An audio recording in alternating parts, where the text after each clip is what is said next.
right. You don't mind. Right. Owen up here with the Wolves. Small talk. Someone's not here. Yeah. Nice weather ready. I'm not starting until can't lull me in like that. That's poor from you, actually. Nottingham Forest, obviously a brilliant result for you, took you back up the table, but you weren't too happy with the way the second half played out. Yeah, second half was in total contrast to the first. I think we struggled with set plays. That was a big part of our game that didn't function well in the second half, and technically we fell off for where the high levels that we were first half. So I think on reflection, I think definite positives to take from that first half. That was us at our attacking best, and lessons to be learnt from the second half.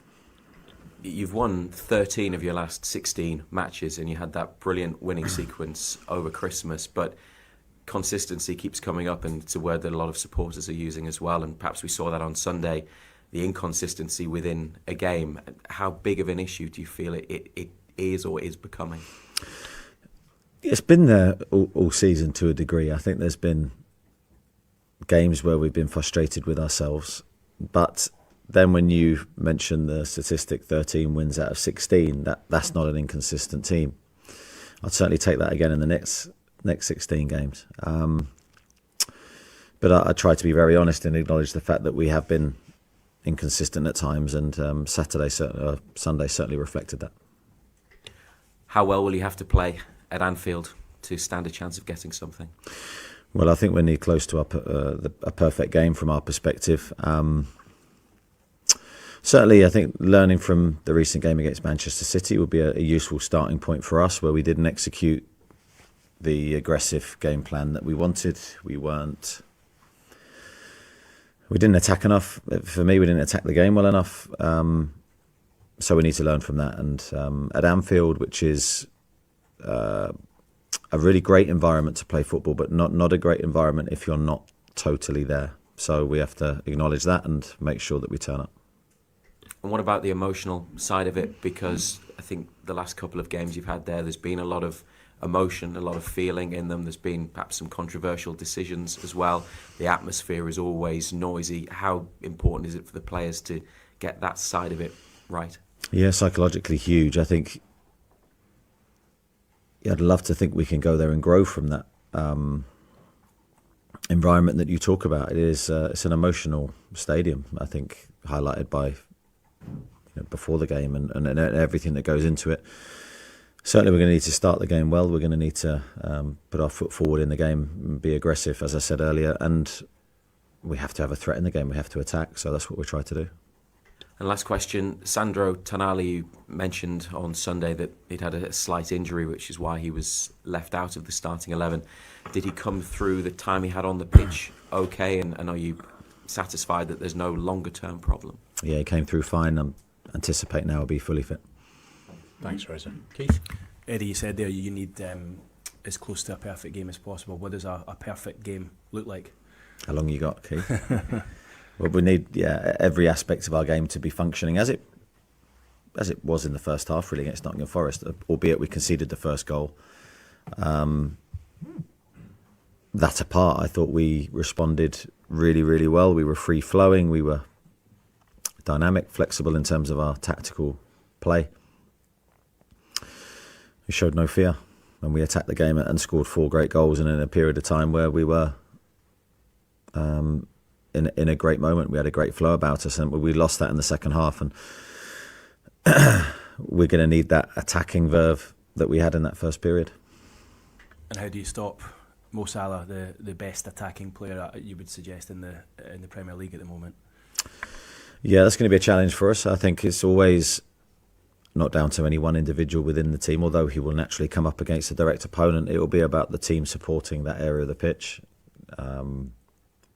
I think against Arsenal was a great game to reflect on, the recent home game in the Carabao Cup, where we defended in 2s, 3s, 4s. We had a mentality that we wanted to defend our goal to the highest level. I don't think we've consistently had that in recent weeks, but we're going to need that in this game. Is there a chance of Sven being involved this week?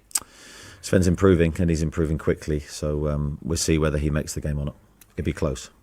And how's Martin been after the weekend?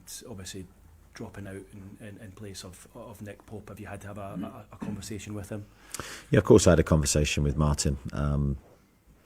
It's always difficult because every player wants to play, and I have many difficult conversations with many players on a regular basis, and that's part of my job. But Martin's a top professional, and he'll respond in the right way.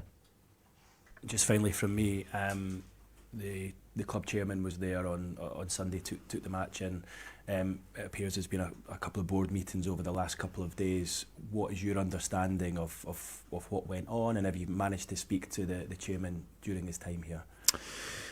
Yes, I've had various conversations with him. I think a lot's been discussed at the various board meetings that you mentioned. Probably not for public consumption. I'll leave that. I wasn't in all of those meetings. I was in some of them. But I'm sure some positive outcomes, and the club will be moving forward. Thanks, Keith. Andy? Morning, Eddie. You said you need to go away after Sunday and kind of try and find a solution to these inconsistencies, both in-game and from game to game. So I guess it's only a day later, but have you found any solutions or not? Well, I think solutions. I think the big thing for me was to try and find out what happened in that game from a mental perspective, because for me it was a mental fall off rather than a technical or tactical issue. And I don't know whether we had half an eye on Wednesday and thinking the game was 4-1 over. I don't know. I always say in these things, it's never one thing. There's never you can click your fingers and everything's reversed. It's a case of identifying things and then working on things, and which we will do today in training. We will review in depth as we always do with the players, and then we'll move forward together. I think overriding that, the most positive thing is what a response from the Manchester City game, where we go 1-0 down. After the Manchester City game, that could have been a difficult moment, but the players gave more, gave extra, and played really well in that first half. So I think that's what I would like to focus on mainly, if that's possible. Definitely possible. I've racked my brains to try and think of a question that you haven't already been asked about Alexander Isak, so I'll give it my best shot. Faster than the likes of Kane, Aguero, Henry to reach 50 Premier League goals. Does that kind of group, that calibre of players, just sum up how good Alex has been in this time frame? Yeah, I think that's a good question, because I haven't been asked that before, so well done. I do think it highlights how well he's done when you look at the names that you mentioned there. And also you put that together when he first came to the club here, we'd, if my memory's right, just survived relegation. So it wasn't as if he was joining a team that was right at the top of the league and free scoring in that moment. So we've had to try and become that team. But I just think he's come in with a great attitude to the club. He's come in hungry to succeed, eager to help the team. He's not been selfish in that period. He's not thought of himself. He's always played for the team, and I'm delighted for him. You said something to me, I think it was around about this time last year, that patience is really important when it comes down to developing younger players. Are we seeing the rewards of that patience? I know we talk about Lewis Marley, but with Lewis Hall, because he was almost back to his best at the weekend. I think there's patience needed in certain cases. I think every player's different. Every player's development from their teens to their early 20s, it's a crucial stage if you're going to become a regular Premier League player for a club like Newcastle. There's a lot that goes into it. So I think all players will have peaks and troughs. There'll be good bits and bad bits. But I think as long as you're consistent and with your feedback, and we try and develop and help the players if there's areas of their game that need help, that's all we can do, while giving them an environment that they can enjoy and feel comfortable in. These things matter. So with players like Lewis Hall, who has done incredibly well overall, if you take a bird's eye view of his career at Newcastle, I think he's been excellent. And again on Saturday, I thought he attacked brilliantly in that first half with Anthony and with Joe Willock on that left-hand side. He played a key role in us dominating that first period. Just finally, 5 points now separating third and eighth. For a competitive bloke like yourself, how much are you relishing this level of competition, this challenge with so many teams packed into that European race? It's very interesting, isn't it? Because if you look at the top, Liverpool, quite a long way clear. This is an interesting mix of teams. Some may be expected to be there. Some have had outstanding seasons. I think just from our viewpoint, we're in there fighting and scrapping for those places, and that's what we continue to do.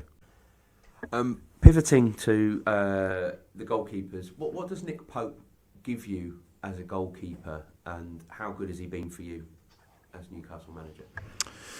Yeah, but I think you go right back to the start, and again, you look at the journey he's had with us. I think he's been outstanding. He is a big presence, Nick, obviously in size, but also personality.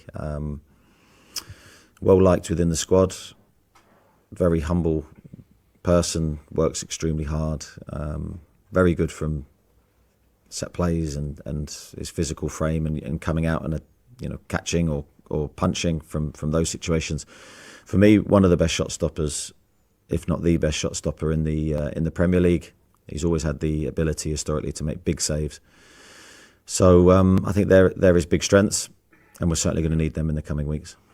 Just finally, I don't know what you can say. You've been quite heavily linked with a move for James Trafford, the Burnley goalkeeper, to the extent that people are saying personal terms agreed.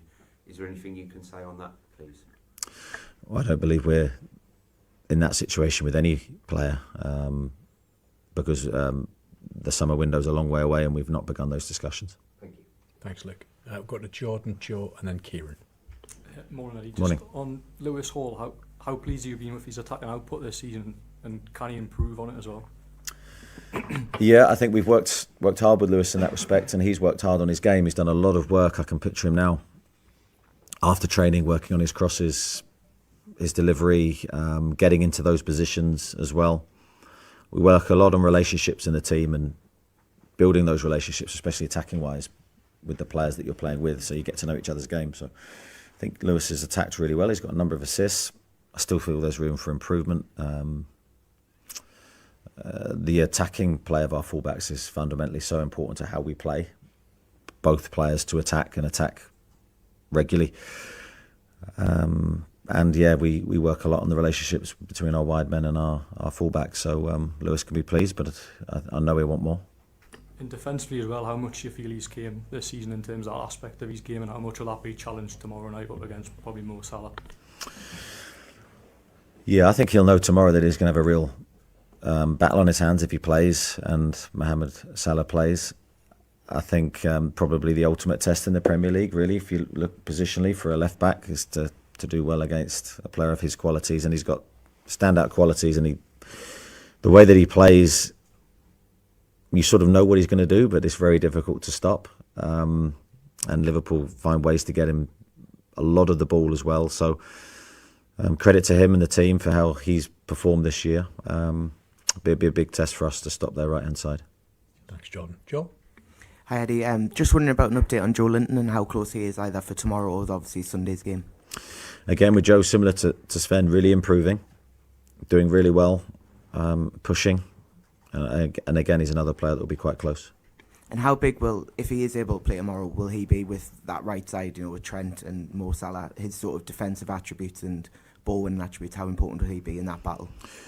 I think Joe's always important from a number of perspectives, and certainly defensively and defending set plays are two of those key aspects that we've missed when he's not there. He brings a physicality and a strength that when he's missing, there's an obvious presence missing in our midfield. So Joey's a massive player for us. We hope to get him fit very soon. Morning, Eddie. Morning. The first half on Sunday showed exactly what your team is capable of at its best. Did the second half focus minds with regard to some of those in attendance as to the need for more, the need for reinforcement after 2 years without? I don't know. I think I can only look at it from my perspective, which I try to do, and I always trying to control what I can control. So I was disappointed personally in myself in the second half. I felt I needed to do more to try and help the team, and I always try and take that responsibility internally, because if I'm looking external all the time and we need this and we need that, if I don't get it, then I'm not directly helping the players, and that's what I always try to do in every moment. So I'll take that on myself. But of course, I think it goes without saying we haven't had investment in the team due to PSR for a number of windows, and that course, directly has a knock-on effect. I'm not blind to that fact, and I've commented on it many times. But in the meantime, I need to try and do better. All the lads and lasses there, always smiling faces, gammon along the Scotswood Road to see the Blade Rain.